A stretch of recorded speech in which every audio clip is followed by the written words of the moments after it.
இப்போ இப்போ ஷேர் ஆயிருக்கா? ஆமா சார். ரைட். அந்த இன்னொரு தம்பியை காணாமே, ஒரு 2 மினிட்ஸ் பார்ப்போம்.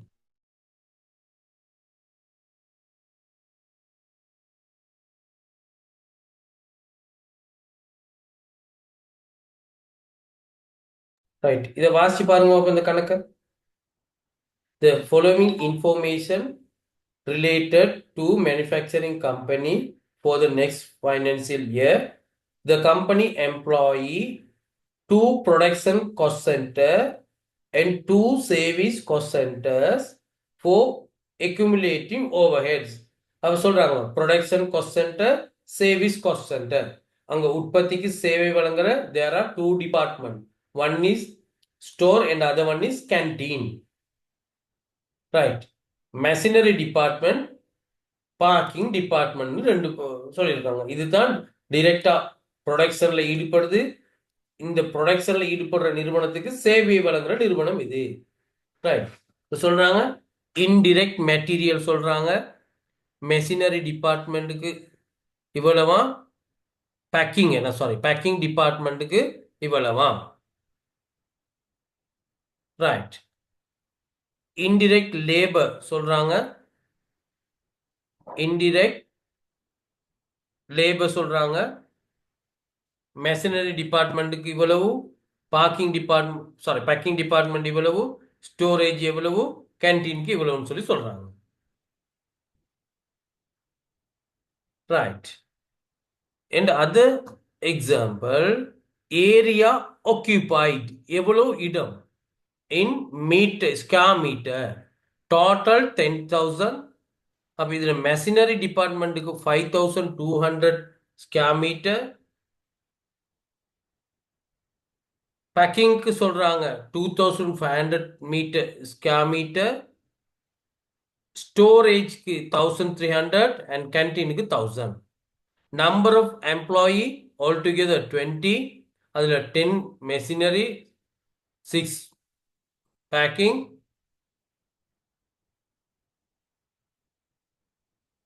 2 ஸ்டோரேஜஸ் அண்ட் 2 கேன்டீன் சொல்லி சொல்றாங்க.